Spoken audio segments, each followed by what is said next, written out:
Welcome back to Mighty Mo Outdoors. Today we're going to be trying out this Husqvarna 460 Rancher, and we're going to break it in. This is brand new. We bought it at Tractor Supply, and today we're going to break it in and start using it and do a review on it. Okay, this is a Husqvarna 460 Rancher with a 24-inch blade on it, bar.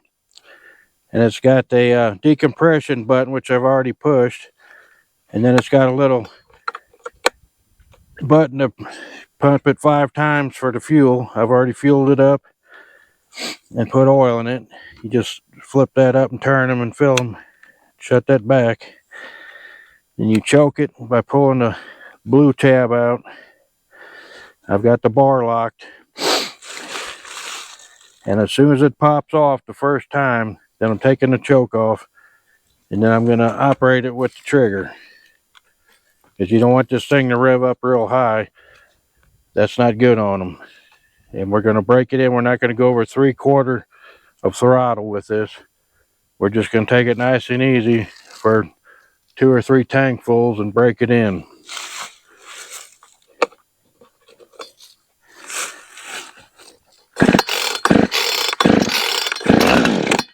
Okay, as soon as it pops off like that, put your choke all the way in,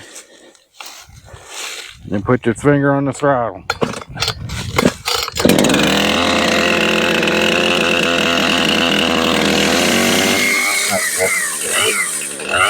Bar locked off. Just gonna let it warm up. All we're gonna do right now. Wait for a second.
Okay, that's how you break them in. No more than 3/4 throttle. Just take it nice and easy. Do about 3 or 4 gas tanks full like that, and then it'll be broke in. Okay, I just tried out the 460 Rancher Husqvarna and cut this tree up real easy. No more than 3/4 throttle, kind of breaking it in. And it went through it like hot butter. And it's not really too heavy for me. Didn't feel too bad. It feels balanced. And I'd give it so far a very good review. It did very well. Okay, thank you for watching. We'll see you on the next one.